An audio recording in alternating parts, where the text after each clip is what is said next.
Today, I'll show you different ways that you can calculate your cash runway because basically your runway is not just any number. It's actually your startup's survival clock. So from the basic method to the most advanced one, let's dive into it. Welcome to Toyosi's Finance Nuggets, where we break down money, business, and strategy in simpler terms. At its core, the runway answers one question. How long does this startup or company have before it runs out of cash? And that answer actually depends on how you define your burn. So let's look at different methods available to calculate your cash runway.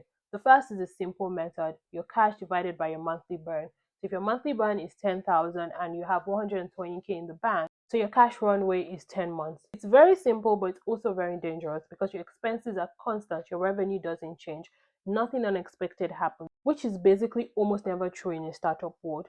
Next, calculate your cash runway using your net burn. Your net burn is basically your revenue less expenses. So if you have 100k in the bank, your expenses are 15k monthly and your revenue is 5k monthly. So your net burn is going to be 10k.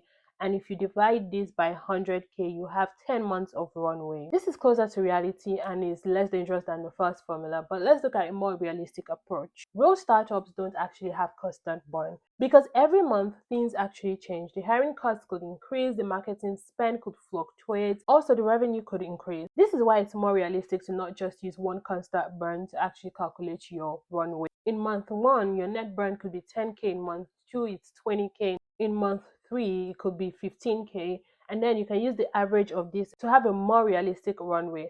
Also, you can use growth assumptions. This is a more strategic version. Instead of asking how long do we have till we die, you actually start looking at when you're going to hit the next milestone. So you factor in things like the revenue growth rates, next fundraising round, or even the break-even point. Now your runway basically becomes time to sustainability or time to the next fundraising round, instead of it just being a metric that tells you how much survival time you've got left.